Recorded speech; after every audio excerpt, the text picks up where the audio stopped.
اس کے لہجے کی سچائی پر نہ چاہتے ہوئے بھی بی جان کو یقین کرنا پڑا، اور یوں بھی وہ نہیں چاہتی تھی کہ گھر کی عزت اور گھر کا معاملہ لوگوں کی زبان تک آئے۔ اسی لیے انہوں نے نشا کو اس کے کمرے تک محدود ہو جانے کا حکم دیتے ہوئے جلد سے جلد اسد سے رابطہ کرنے کو کہا۔ کمرے میں آ کر وہ پھوٹ پھوٹ کر رو دی۔ اتنی تکلیف اسے اپنے چہرے پر پڑے تھپڑوں کے نشانات سے نہیں ہو رہی تھی جتنی ماریا کے پہنچائے گئے تکلیف دہ الفاظ سے۔ وہ تو اس کی دوست اور ہمراز تھی، بچپن سے وہ دونوں ساتھ تھے، تو ایسے کیسے وہ اس پر بد کرداری کا بڑا الزام لگا سکتی تھی؟ کیا وہ مجھے بالکل بھی نہیں جانتی تھی کہ میں ایسی ویسی لڑکی نہیں ہوں؟ دکھ تھا کہ بڑھتا ہی جا رہا تھا، اور اس نے ایک امید کے تحت موبائل پر پھر سے اسد کا نمبر ڈائل کیا، اور ہر بار کی طرح اس بار بھی وہی مایوس کن جواب تھا کہ وہ نمبر بند جا رہا تھا۔ اسد احمد، میں تمہیں ہرگز کبھی معاف نہیں کروں گی۔ تم نے مجھے سوالیہ نشان بنا کر رکھ دیا۔ سب کو صفائیاں دیتے دیتے تھک چکی تھی کہ اس نے کوئی بھی گناہ نہیں کیا، لیکن کوئی بھی اس کی بات پر یقین کرنے کو تیار نہیں تھا۔ اسے ایک رات کی سیاہی نے اس کی پوری زندگی کو اپنی لپیٹ میں لے لیا۔ اگر وہ ایک رات اس کی زندگی میں نہ آتی تو آج یوں اسے سب کے سامنے کٹہرے میں نہ کھڑا ہونا پڑتا۔ وہ ماریا کے کمرے میں آ گئی۔ ماریا نے اسے دیکھ کر نفرت سے منہ پھیر لیا۔ تم کیسے سوچ سکتی ہو کہ میں بد کردار ہوں؟ سچ تو یہ ہے کہ تمہارا بھائی جانے سے پہلے مجھ سے تعلق بنا کر گیا تھا۔ یاد کرو وہ دن جب سب لوگ شادی پر گئے تھے اور ہم تینوں گھر پر اکیلے تھے۔ یہ میرے نکاح کے 2 دن بعد کی بات ہے۔ نشا اس سے یاد کرواتی ہوئی خود بھی اسی دن میں پہنچ گئی تھی۔ اس دن گھر پر کوئی بھی نہیں تھا اور سب لوگ گاؤں میں کسی رشتہ دار کی شادی پر گئے تھے۔ گھر پر وہ اسد اور ماریا ہی تھے۔ ماریا اور نشا کا بھی بہت دل تھا جانے کو، لیکن میجان کا کہنا تھا کہ چونکہ 2 دن پہلے ہی نشا کا نکاح ہوا ہے تو ابھی اسے گھر سے باہر نہیں نکلنا چاہیے۔ یہ اس کی وجہ سے ماریا کو بھی رکنا پڑا۔ اسد کے دوست کی شادی تھی اور وہ بھی وہیں پر تھا۔ گھر پر وہ دونوں اکیلی تھی اور ماریا اس سے ٹریٹ مانگ رہی تھی۔ نشا، اب تم میری بھابھی بن گئی ہو تو تمہیں مجھے ٹریٹ تو دینی ہوگی۔ نشا جواب میں برا سا منہ بنایا۔ میں کون سا خوشی سے بھابھی بن کر تمہارے سر پر سوار ہوئی ہوں؟ میرا بس چلے تو میں ابھی اسی وقت اس رشتے سے مکر جاؤں یا پلٹ جاؤں۔ ماریا جانتی تھی کہ وہ اس شادی پر دل سے خوش نہیں تھی۔ خاندان کی وجہ سے مجبور ہو کر اسے یہ نکاح کرنا پڑا، لیکن پھر بھی نشا کے منہ سے ایسے الفاظ سن کر اسے تکلیف ہوئی تھی۔ اسے سمجھاتے ہوئے کہنے لگی، دیکھو اب تم میرے بھائی کی بیوی بن چکی ہو۔ وہ مزاج کے سخت ضرور ہیں لیکن دل کے بہت اچھے ہیں۔ بہتر ہوگا کہ تم اس رشتے کو قبول کر لو۔ نشا نے جواب نہیں دیا اور کہا وہ جانتی تھی کہ وہ اپنے بھائی کی ہی حمایت کرے گی۔ کچھ دیر کی خاموشی کے بعد ماریا اچانک اٹھی اور پرجوش لہجے میں کہنے لگی کہ گھر پر کوئی بھی نہیں ہے۔ اسد بھائی بھی رات میں ہی کسی وقت واپس آئیں گے۔ نشا نے سوالیہ نظروں سے اسے دیکھا جیسے وہ پوچھ رہی ہو تو کیا کریں۔ ماریا اس سے اٹھاتے ہوئے کچن میں لے آئی تو ہم کوکنگ سکلز کو بروئے کار لاتے ہوئے کیک بنائیں گے۔ نشا نے ہاتھ اٹھا لیے۔ میں اس معاملے میں تمہارا کوئی ساتھ نہیں دے سکتی۔ پتہ بھی ہے کہ پچھلی بار بھی ہم دونوں سے گڑبڑ ہو گئی تھی اور تمہارے بھائی سے کتنی ڈانٹ پڑی تھی۔ ماریا نے اس کی خوشامد کرتے ہوئے کہا، میری پیاری اکلوتی بھابھی، مان لو نا میری بات۔ ویسے بھی بھائی گھر پر نہیں ہے اور ان کے آنے سے پہلے ہم کیک بنا کر کھا بھی لیں گے۔ کسی کو کچھ پتہ بھی نہیں چلے گا۔ اس کے بعد باہر کے کہنے پر نشا کو ہار ماننی ہی پڑی اور وہ دونوں کچن میں آ گئی۔ کام سے زیادہ ان دونوں کا فوکس سر لڑنے پر تھا اور یہ ہمیشہ ہی ہوتا تھا، اسی لیے ان دونوں کی کوئی اکٹھے کچن میں آنے ہی نہیں دیتا تھا۔ اس وقت بھی یہی ہوا۔ شور اور ہنگامے میں کب ان کی آواز اونچی ہو گئی دونوں کو پتہ ہی نہیں چلا، چونکہ دونوں ہی تب جب اسد چلاتی ہوئی آواز آئی، شٹ اپ، یہ کیا بدتمیزی مچائی ہوئی ہے تم دونوں نے۔ اور اس کے ساتھ ہی اس کے ماتھے پر آ کر انڈا پھوٹا تھا جو بدقسمتی سے نشا کے ہاتھ سے نکلا تھا۔ یہ سب اتنا اچانک اور ایک دم سے ہوا کہ کسی کو بھی سنبھلنے کا موقع نہیں ملا۔ اسد نے غصے سے ان دونوں کو دیکھا تو نشا کی جان ہی نکل گئی۔ ابھی 2 دن پہلے ہی تو اس شخص کے نکاح میں آئی تھی اور اس وقت اس کا غصہ اس کی جان نکال رہا تھا۔ اسد نے وہ انتہائی خوشمگی نگاہوں سے ان دونوں کو دیکھا اور کہا، تم دونوں ذرا میرے کمرے میں آؤ۔ کمرے میں آ کر حسب معمول اس کا لیکچر شروع ہو چکا تھا۔ ماریا تو اس کی بہن تھی اسی لیے اسے کچھ محسوس نہیں ہو رہا تھا، لیکن نشا کو بہت برا محسوس ہو رہا تھا۔ کافی دیر ڈانٹنے کے بعد اس نے ان دونوں کو جانے کا اشارہ کیا۔ ماریا کمرے سے باہر نکل گئی اور نشا بھی نکلنے کو تھی کہ اسد نے ایک دم آواز دے کر نشا کو روک لیا۔ تم یہاں پر واپس آؤ۔ وہ ڈرتے ڈرتے دوبارہ اس کے سامنے آ کر کھڑی ہوئی تو وہ بولا، اب یہ جو تم نے کارنامہ سر انجام دیا اسے صاف کرو۔ اس کا اشارہ اپنے ماتھے کی طرف تھا۔ نشا کی سانسیں اوپر نیچے ہونے لگی۔ رخصتی سے قبل اس کمرے میں اس کا داخلہ ممنوع تھا۔ تم نے سنا نہیں کہ میں نے کیا کہا؟ میرے چہرے سے یہ سب صاف کرو ابھی۔ وہ پھر سے دھاڑا تو جلدی میں نشا نے اپنے دوپٹے سے ہی اس کے چہرے کو صاف کرنا شروع کر دیا۔ نشا کی اتنی قربت پا کر اسد کے دل کی دھڑکنیں ایک دم سے تیز ہو گئی تھی۔ 2 دن پہلے نکاح والے دن سے لے کر اب سے تھوڑی دیر تک پہلے اس کے دل میں نشا کے لیے 1% بھی جذبات نہیں تھے، مگر اب ایک دم سے اس کے اتنے پاس کھڑی اس کے ایمان کو آزما رہی تھی۔ اس نے غیر ارادی طور پر اپنے آپ کو پیچھے کرنا چاہا تو بیڈ پر پیچھے کی طرف گر گیا، اور نشا سے بھی اپنا بیلنس قائم نہ ہو سکا تو دھڑام سے وہ بھی اس کے اوپر آ گری۔ اس کے سینے سے لگی نشا منہ کھولے ہکا بکا تھی کہ یہ سب اچانک کیسے ہو گیا، جبکہ اسد کے وجود میں تو جیسے بجلیاں سی دوڑ گئیں۔ اس کی بیوی تھی اور وہ اس پر پورا حق رکھتا تھا۔ کسی ٹرانس کسی کیفیت میں اس نے نشا کے دوپٹے کو دور پھینکا اور اسے بازو میں لے کر اپنی گرفت سخت کی تو وہ مچلنے لگی۔ ایسا نہیں کریں پلیز، مجھے جانے دیں، وہ منمنانے لگی، مگر اسد اس کی قربت میں جیسے پاگل ہو رہا تھا۔ بیوی ہو تم میری اور میں تم پر پورا حق رکھتا ہوں، اس نے جیسے اپنا حق جتایا تھا۔ نشا ڈر کر رہ گئی تھی، ابھی اتنی بچی تو وہ بھی نہیں تھی کہ اسے پتہ نہ چلتا تو اس کے کیا ارادے ہیں۔ دیکھیں ابھی ہماری رخصتی نہیں ہوئی، مجھے جانے دیں، یہ سب ٹھیک نہیں۔ آپ اپنے آپ کو چھڑا کر وہاں سے جانے لگی تھی، مگر اسد اسے پھر سے ہاتھ پکڑ کر روک گیا۔ رخصتی نہیں ہوئی مگر ہو تو میری بیوی ہی، اور ابھی تم خود چل کر میرے کمرے میں آئی ہو تو سمجھو رخصتی بھی ہو گئی۔ نشا کو سمجھ نہیں آ رہی تھی کہ اسد کو ہو کیا گیا ہے۔ نکاح والے دن تک تو اس نے اس کو دیکھنا بھی نہیں تھا، اور آج ایک دم سے اس کے جذبات کیسے جاگ گئے تھے۔ یہ رشتہ تو 2 دنوں کے لیے ہی انچاہا اور زبردستی کا تھا، پھر اب ایسے کیسے وہ خود کو اس کے سپرد کر دیتی، جبکہ اسد ہی رخصتی کے لیے وقت مانگ چکا تھا، اور وہ اچھے سے جانتی تھی کہ اس لیے دیر کرنا چاہ رہا ہے کہ سرسے میں وہ اسے جان چھڑانے کا کوئی طریقہ ڈھونڈ سکے، اور اب وہ اس کو اپنی بیوی کا حق دینے چلا تھا۔ یہ سب باتیں نشا کو پریشان کر دینے کے لیے کافی تھی۔ اس نے بہت کوشش کی کہ اپنے آپ کو چھڑا کر وہاں سے جا سکے، مگر اس کے بھاری بھرکم وجود کے آگے وہ بے بس تھی، اور آخر وہی ہوا جو وہ چاہتا تھا۔ صبح کو اس کی آنکھ کھلی تو اپنے آپ کو اس حال میں دیکھ کر وہ رونے لگی۔ اسد بے فکری سے دوسری طرف کروٹ بدلے سو رہا تھا۔ رات کو جو کچھ ہو چکا تھا اس کی خبر ان دونوں کے علاوہ اور کسی کو بھی نہیں تھی۔ ماریا بھی یہی سمجھ رہی تھی کہ نشا اپنے کمرے میں ہی ہوگی۔ وہ بھاگتے ہوئے وہاں سے اپنے کمرے میں آ گئی۔ وہ اپنے آپ کا سامنا کرتے ہوئے بھی ڈر رہی تھی، اگرچہ وہ اس کی بیوی ہی تھی، لیکن ان دونوں کی رخصتی نہیں ہوئی تھی تو وہ اب سب کا سامنا کیسے کرے گی، یہ سوچ کر اس کا دل دہلائے جا رہی تھی۔ ماریا ناشتے کے لیے اسے بلانے آئی تو اس نے کمبل میں منہ چھپا لیا، شاید اسے ڈر تھا کہ وہ کہیں اس کے چہرے سے سارا راز نہ جان لے۔ میری طبیعت ٹھیک نہیں ہے، میں ابھی سو رہی ہوں، تھوڑی دیر بعد اٹھوں گی تو ناشتہ کر لوں گی، تم جاؤ یہاں سے۔ اس نے کافی تلخی سے ماریا کو مخاطب کیا اور اس کے رویے پر حیران ہوتے ہوئے وہاں سے چلی گئی۔ ابھی تھوڑی دیر میں سب آ جائیں گے اور کسی کو پتہ چل گیا تو کیا ہوگا۔ پھر اس نے اپنے آپ کو تسلی دیتے ہوئے کہا کہ میری تھوڑی نہ اس میں کوئی غلطی ہے، یہ سب تو اسد کا ہی قصور ہے، سب انہی سے جواب طلب کریں گے، مجھے ڈرنے کی کوئی ضرورت نہیں۔ لیکن پھر بھی وہ ڈر رہی تھی کہ اگر عالیہ اماں نے پوچھ لیا یا کسی اور نے تو وہ کن الفاظ میں گزری رات کی داستان بیان کرے گی۔ دوپہر تک وہ کمرے سے باہر نہیں نکلی تھی۔ شام کو بی جان اس کے کمرے میں آ گئیں تو ڈر کے مارے نشا کی جان نکل گئی۔ لگتا ہے بی جان کو سب معلوم ہو گیا، اب میں انہیں کیا جواب دوں گی، بی جان کے پیر پکڑ لوں گی اور ان سے معافی مانگ لوں گی۔ بی جان کو دیکھتے ہوئے وہ سوچنے لگی، وہ اچھے سے جانتی تھی کہ شام حویلی میں خاندانی رسم و رواج کو بہت اہم مانا جاتا ہے، اور بے شک یہ غلطی یا گناہ نہیں تھا، لیکن میں سب کی نظر میں یہ گناہ ہی ہوتا۔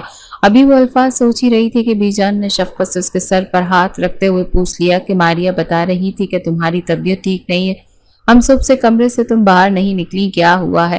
انہوں نے ہاتھ لگا کر اس کا ماتھا چیک کرنا چاہا تو اسے بخار تھا، دوا کھائی ہے؟ ان کے لہجے میں اتنی محبت تو نشا کو ہضم ہی نہیں ہو رہی تھی۔ وہ بہت سخت خاتون تھی اور لڑکیوں کے معاملے میں تو خاص کر ان کے قوانین کچھ اور ہی تھے، وہ کم ہی کسی کو پیار سے مخاطب کرتی تھی۔ شکر ہے بی جان کو کچھ پتہ نہیں چلا، اس نے دل ہی دل میں شکر ادا کیا۔ تبھی باہر کچھ ہلچل کی آواز سنائی دی تو بی جان اسے لیٹنے کی تاکید کرتے ہوئے باہر دوبارہ چلی گئی۔ باہر کس قسم کا شور مچا ہوا ہے، اس نے الجھن سے سوچا۔ وہ عالی اماں کے آنے کا انتظار کر رہی تھی، لیکن وہ جانے کہاں پر مصروف تھی کہ 1 گھنٹے بعد وہ اس کے کمرے میں آئی۔ سوری بیٹا، وہ اصل میں اسد کی شام کی فلائٹ ہے، لندن جا رہا ہے، تو سب بس اس کی پیکنگ اور اس کو سی آف کرنے کے چکر میں مصروف ہیں۔ کیا؟ وہ چونک کر اٹھ بیٹھی۔ اس کے باہر جانے کا سن کر نشا کو بہت دھچکا لگا تھا۔ اگر کوئی اور وقت ہوتا تو وہ خوش ہوتی، لڈیاں ڈالتی، لیکن اس وقت اسے سمجھ نہیں آ رہا تھا کہ خوش ہو یا پریشان۔ لگتا ہے وہ بھی میری طرح کسی کا سامنا کرنے کی ہمت نہیں رکھتے، اسی لیے منہ چھپا کر بھاگ گئے۔ بزدل آدمی، دل ہی دل میں وہ اپنے آپ سے باتیں کرنے میں مصروف تھی۔ سچ تو یہی تھا کہ اسد پر بہت غصہ تھا۔ تھوڑی دیر تک وہ بھی نارمل ہو گئی اور اس نے خطرہ ٹل جانے پر سکون کا سانس لیا۔ وہ پھر سے اپنی نارمل زندگی کی طرف لوٹنے لگے۔ یہ اسد کے جانے کے 1 ماہ بعد کی بات ہے جب اسے اپنے اندر کچھ غیر معمولی تبدیلیوں کا احساس ہوا۔ کسی کو بھی بغیر بتائے وہ لیڈی ڈاکٹر کے پاس چلی گئی تھی۔ جو کچھ اس نے بتایا وہ نشا کے ہوش اڑا دینے کے لیے کافی تھا۔ وہ پریگننٹ تھی۔ جب ڈاکٹر نے اسے یہ بتایا تو کتنی ہی دیر وہ ساکت بیٹھی رہی کہ اسے کچھ سمجھ میں نہیں آ رہا تھا کہ وہ مزید کیا ہدایات دیے جا رہی ہیں۔ ڈاکٹر کے کلینک سے شام حویلی تک کا فاصلہ اس نے جانے کیسے طے کر لیا تھا۔ اپنے کمرے میں آ کر بھی وہ مسلسل سوچوں کے بھنور میں ڈوبی ہوئی تھی۔ یہ سب ٹھیک نہیں ہوا، مجھے عالیہ ماں سے بات کرنی ہوگی اور کہنا ہوگا کہ میں رخصتی کرنا چاہتی ہوں۔ اس سے پہلے کسی کو پتہ چلے یہ رخصتی ہو جانی چاہیے۔ تم اس دن کو بنیاد بنا کر مجھے گمراہ نہیں کر سکتی۔ ماریہ کی پھنکارتی ہوئی آواز نے اسے ماضی سے حال میں لا دھکیلا۔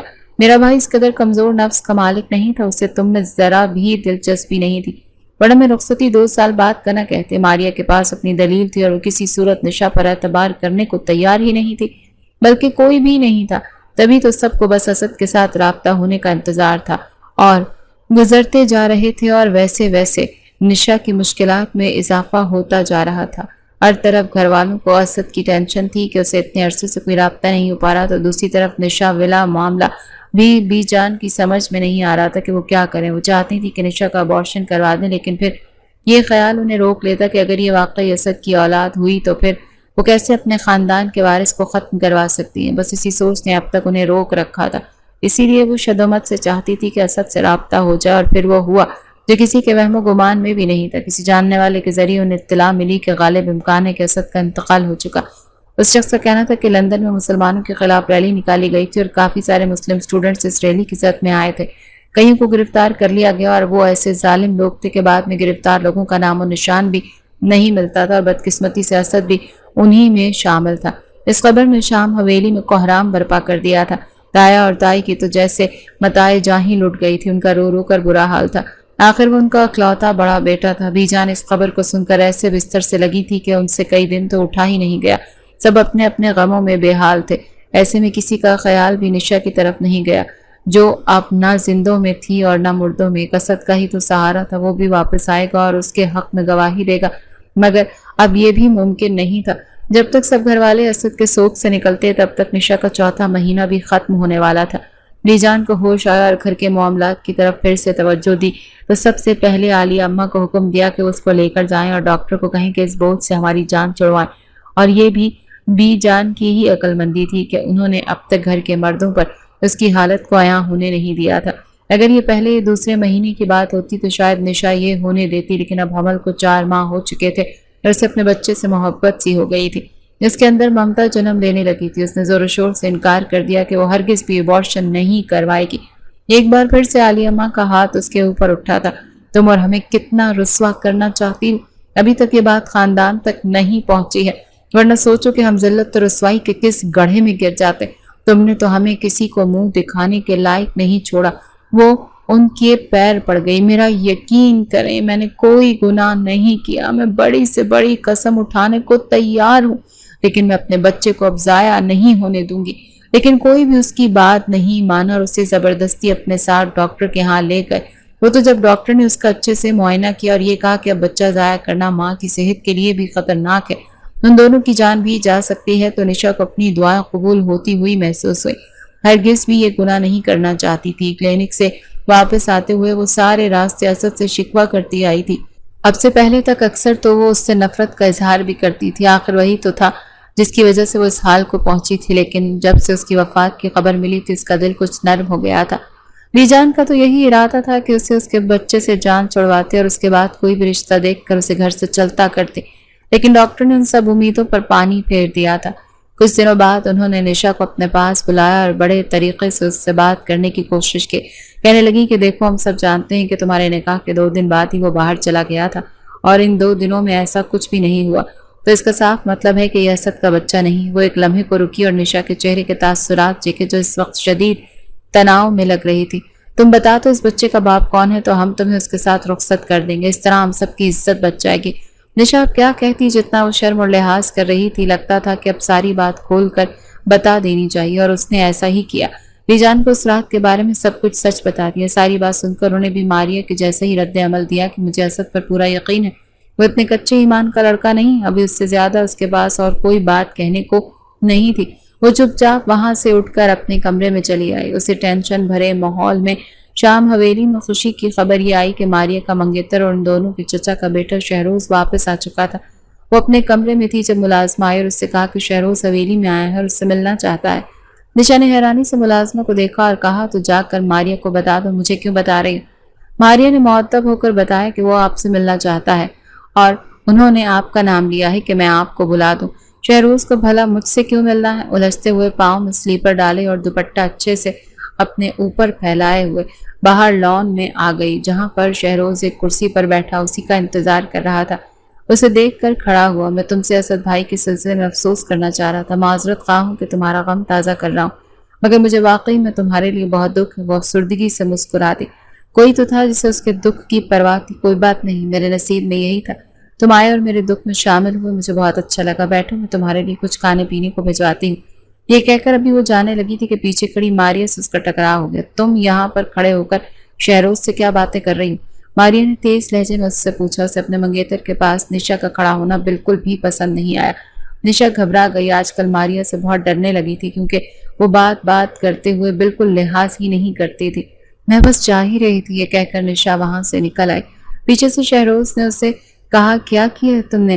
اسے سب سے کوئی سروکار نہیں تھا۔ اس کے خیال میں اب شہروز سے اگلی ملاقات اس کی شادی پر ہی ہوتی، لیکن یہ خیال بھی خیال ہی رہا۔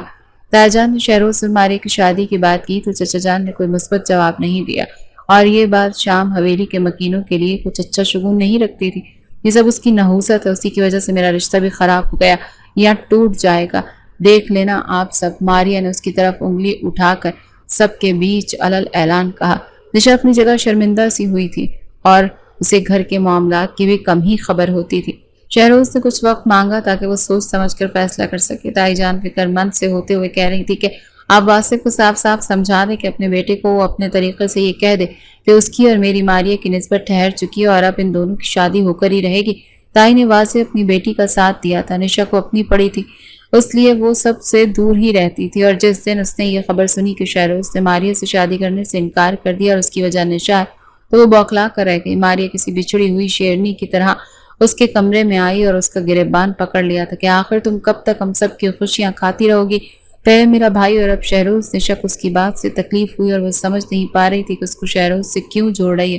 تم کہنا کیا چاہ رہی ہو؟ ماریہ کی آنکھوں میں اس وقت شرارے دوڑ رہے تھے۔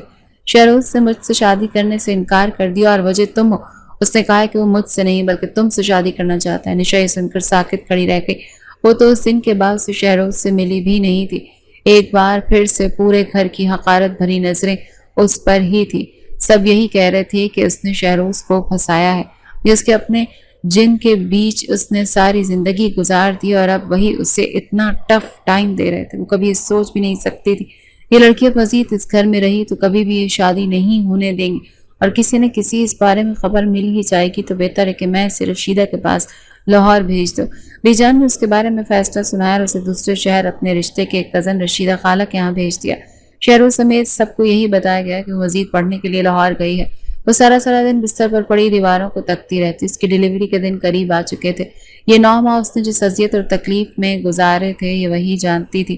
عالیہ ماں اور بی جان نے اسے دوسرے شہر اسی لیے بھیج دیا تھا تاکہ وہاں پر ہی اس کی ڈیلیوری ہو اور کسی کو کانو کان خبر نہ ہو۔ جس دن اسے اسپتال جانا تو اس دن اس نے رشیدہ خالہ اور بی جان کی بات نے اتفاقیہ طور پر سن لی تھی۔ بی جان کہہ رہی تھی جیسے ہی بچہ پیدا ہو تو فوراً اسے کسی یتیم خانے یا ایڈی سینٹر میں داخل کروائیں، اور یہ کام اتنی خاموشی سے ہونا چاہیے کہ نشا کو بھی نہ پتا چلے کہ اس کا بچہ کہاں پر ہے، بلکہ اسے یہ بتا دیا جائے کہ وہ پیدا ہوتے ہی مر گیا۔ یہ سب سن کر نشا کا دل کانپ کر رہ گیا۔ اس کے خلاف اتنی بڑی پلاننگ ہو رہی تھی۔ ایک پرائیویٹ اسپتال میں اس کی ڈیلیوری ہونی تھی، لیکن اب وہ وہاں پر ہرگز بھی نہیں جا سکتی تھی۔ اس نے چپ چاپ سامان سمیٹا اور خاموشی سے وہ گھر ہی چھوڑ دیا۔ وہ سرکاری اسپتال چلی آئی تھی۔ درد کی انتہا تھی۔ اس کا کیس کوئی بھی لینے کو تیار نہیں تھا کیونکہ وہ اکیلی تھی اور معاملہ خراب تھا۔ تھک ہار کر وہ اسپتال کے گیٹ کے پاس ڈھال ہو کر بیٹھ گئی۔ اسپتال سے اندر داخل ہوتا اسد چونک کر رہ گیا۔ نشا کو اس حال میں دیکھ کر اس کے سر پر تو جیسے ساتوں آسمان پھٹ پڑے تھے۔ یہ یہاں سرکاری اسپتال میں اس حالت میں وہ بے ہوش ہونے کے قریب تھی۔ اسد کو سامنے دیکھ کر حیرت کے مارے اس کی آنکھیں پھٹنے کے قریب ہو گئی۔ نشا نے اس کے آگے ہاتھ جوڑ دیے، میرے بچے کو بچا لو، اور اتنا کہہ کر وہ بے ہوش ہو گئی۔ اسد کو سب بھول گیا کہ اس اسپتال میں کس کام سے آیا تھا۔ اس نے جلدی سے اسے گاڑی میں ڈالا اور شہر کے ایک بڑے پرائیویٹ ہسپتال میں لے آیا۔ نشا نے ایک خوبصورت سے بیٹے کو جنم دیا جو ہو بہو اسد کی کاپی تھا۔ اسے ہرگز بھی نشا کی پریگننٹ ہونے کی خبر نہیں تھی۔